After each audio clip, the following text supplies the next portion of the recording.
안녕하십니까. 글로벌 포커스 닥터 박입니다. 오늘의 주제는 한국 젊은이들, 청년들, 대한민국 탈출하라에 대해서 말씀을 드리겠습니다. 제가 오늘 이 주제에 대해서 말씀드리는 직접적인 계기는 이렇습니다. 오늘 한국은행 이창용 총재께서 한국 경기 침체 맞다고 공식적으로 인정을 했습니다. 한국은 이미 경제 침체기에 진입했다 이렇게 말씀을 한 것 같아요. 한국 총재와 같은 그 높은 자리에 있으신 분은 통상적으로 기자들 앞에서 이야기할 때 말을 에둘러서 합니다. 경제가 좋지 않아도 좋지 않다고 직접적인 표현을 하지 않은데 총재님께서 경기 침체기에 접어들었다고 말씀하시는 것은 우리가 상상하는 것 이상으로 경기가 나쁘다는 것입니다. 그런데 이 경기가 단순하게 올해만 나쁠 것이 아니라 이 경기 침체기는 사이클이 있어서 적어도 5년, 10년 정도는 나쁩니다. 그러면 우리 젊은이들에게는 직업기회, 자기의 꿈을 실현할 수 있는 뭔가 일하는 직장 기회가 줄어들고 심지어 사라진다는 의미입니다.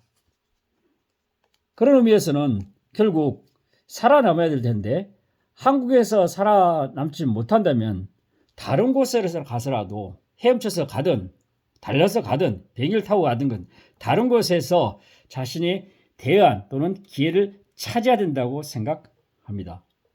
이런 측면에서 제가 몇 가지 말씀을 드리고 싶습니다. 예전에 우리가 가지고 있는 기본적인 패러다임은 한국에서 열심히 공부해서 노력하고 좋은 대학 가서 성적 좋고 그다음에 이른바 스펙이라 할 수 있는 스펙 쌓고 뭐 외국어가 필요하다면 토익점 싹 받고 뭐 자격증 등등 이런 등등을 가지면 어느 정도 비교 우위가 있어서 취직을 할 수 있고 직장을 얻을 수 있다는 희망을 가질 수 있었습니다. 하지만 지금은 시대가 변했습니다. 좋은 대학을 나오고 성적이 좋고 이른바 스펙을 쌓아도 자기가 자기 수준에 맞는 자기의 희망 수준에 맞는 직업을 구하는 것은 아주 힘듭니다. 그러면 대안은 없습니다. 떠나야 됩니다. 어디로 떠나야 될까요? 결국 한국인이 떠날 수 있는 것은 상당히 제한적입니다.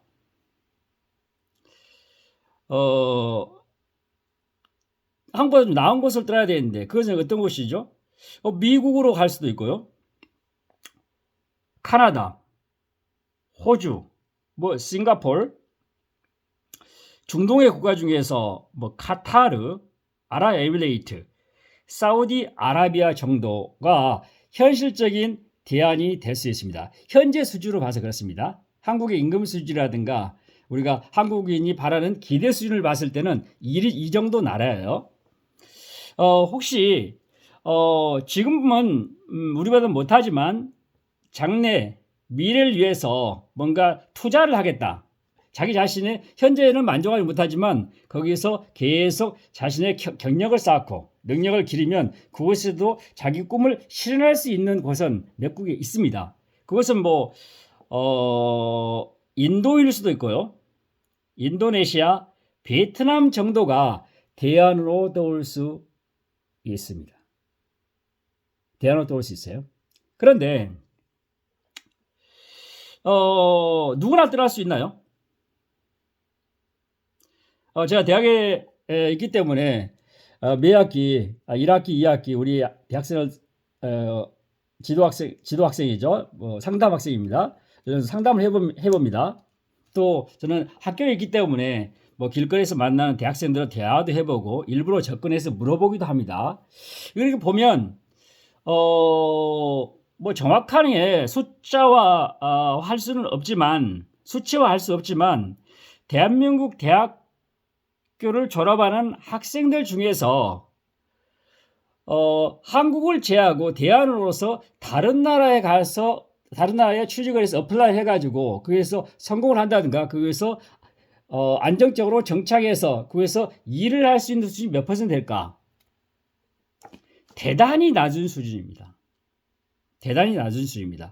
왜냐하면 현재까지 대한민국의 교육 시스템 또 학생들의 그 학습 방법 또는 자기가 하는 학습 컨텐츠 내용 등을 보면은 대부분이 한국에서 어떻게 좀 잘할까 그렇게 포커스를 맞춰봤기 때문에 현재 한국에서 상당히 비교 우위를 있다고 생각하는 그런 우수한 인재조차도 외국에 가서는 하위 등급에 들 가능성이 높습니다.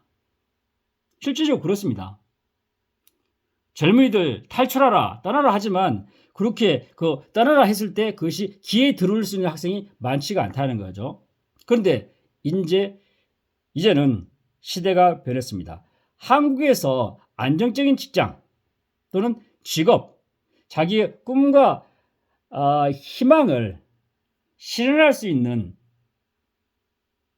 기회가 서서히 줄어들고 있다. 더 암울한 것은 한국은 이미 노인사회에 접어들었어요. 뭐 어떤 통계 자료를 보면 2000년대에 태어난 사람들은 자기가 일을 하더라도 자기의 소득의 뭐 40% 심지어 50%까지 세금을 내야만이 국가가 운영된다는 거죠. 이런 상황에서 한국에서 열심히 일해서 돈을 벌어도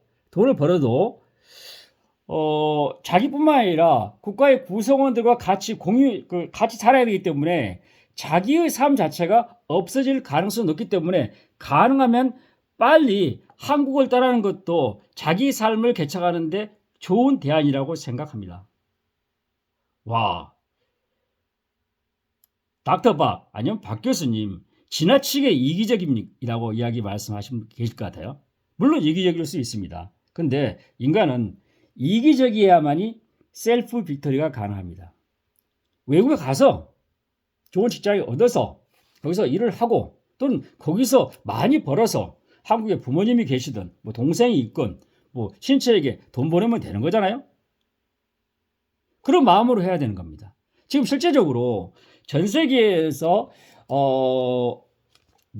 내노라는 글로벌 기업의 CEO들이 인도인들이 차지하고 있지 않나요? 그것은 왜 그렇죠? 인도가 힘들어서 그거에서 꿈을 찾지 못하기 때문에 우수한 인재들이 미국으로 가고 유럽으로 가고 캐나다로 가고 호주로 가가지고 그쪽에서 세계적인 기업의 CEO도 하고 창업도 해서 그 사람들이 인도를 지금 현재의 인도의 위상을 만들어내고 있는 거거든요. 대만도 마찬가지입니다.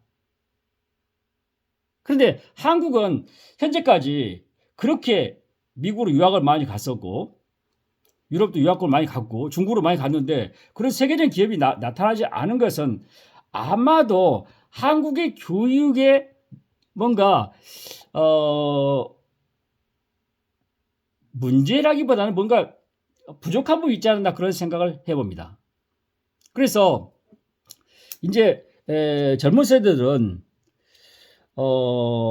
한국에 취직하는 것도 준비를 하면서 내가 어떻게 하면 글로벌 인재가 될 건가 그에 대한 포커스를 맞춰서 자기의 시간 에너지, 열정 에너지 또는 노력 자산을 써야 된다고 생각합니다. 저는 노력을 해야 된다고 생각합니다. 구체적으로 필요한 것은 도전 정신 같은 게 필요한 것 같아요. 도전 정신. 너무 영어로 하면 챌린지라는 단어가 어울리는데 한국말로 도전 정신 하면 그 한정적으로 되죠. 근데 뭔가 새로운 색다름, 자기의 익숙치 않음을 받아들여서 그것을 자기가 해내는 것 또는 새로운 환경과 색다른 환경 또는 자기에게 싹 불편한 환경을 언제든지 수용해서 그것을 체득화해서 그거에서 생존하고 번영하는 것 이것이 도전 정신이거든요. 이것이 한국 학생은 지금 부족할 수도 있다. 그 다음에 국제화 마인드랄까요? 좀 진보합니다. 이 국제화 마인드라는 것은 어, 한국적 사고방식도 중요하고 한국에서 자랐고 한국에서 공부했기 때문에 어느 정도 그걸 바탕으로 하되 세계인들의 이 공감할 수 있는 능력이죠. 능력이랄까요? 이것은 마음 자세 또는 받아들임, 뭐 적응 지수 뭐 다양한 것이 포함되어 있을 것 같아요. 이건 글로벌 마인드가 있어야 될 것 같아요. 세 번째, 뭐 실용적인 건데 이것은 커뮤니케이션 능력 중에 하나로서 외국어 능력이 절실하게 필요합니다. 제가 말씀드린 도전 정신이고 뭐 글로벌 마인드 이 자체도 외국어 능력이 없으면 불가능합니다. 가장 뭐 필요한 것이 영어죠. 우리 한국에서는 가끔 이렇습니다. 아, 저 친구 영어 잘해? 이렇게 이야기하죠. 근데 영어 잘한다는 거 참 이상해요. 왜? 영어는 국제 공용어이기 때문에 그냥 잘해야 되는 거예요.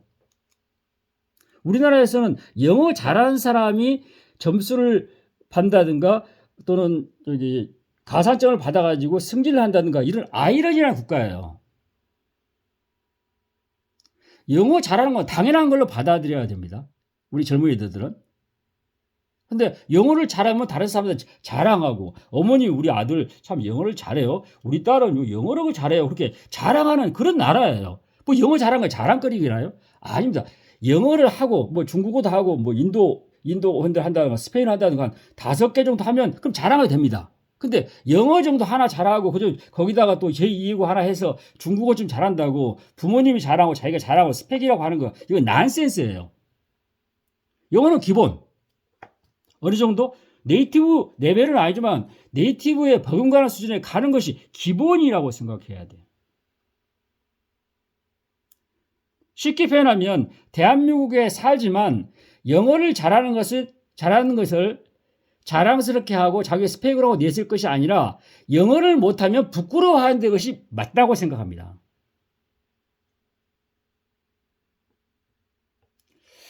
제가 마지막에 너무 강하게 말씀드렸나요? 그러면 본 유튜브를 보고 계신 분들은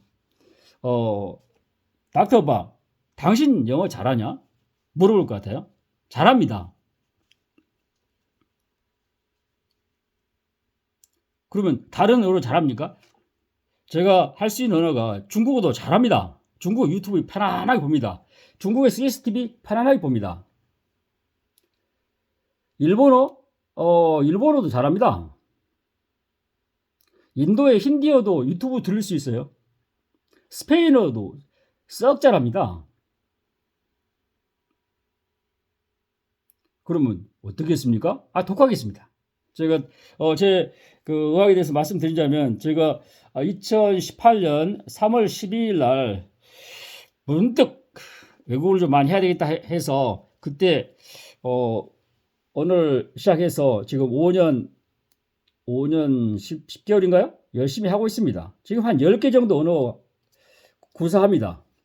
그래서 제가 뭐 자신감 있게 젊은이들 영어 해야 된다 이렇게 말씀을 드리고 있습니다.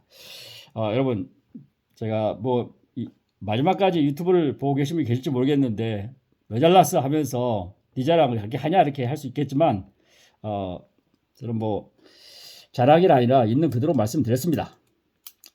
여러분 특히 젊으신 분들 대한민국에서 남아서 열심히 일하고 그 일을 해서 국가에 세금 내고 그것도 애국자지만 한국을 떠나서 본인의 직업을 구하고 그 후에서 보람찬 삶을 영위하는 것도 외국자입니다. 탈출 준비합시다. 대한민국 떠나도 좋습니다. 감사합니다.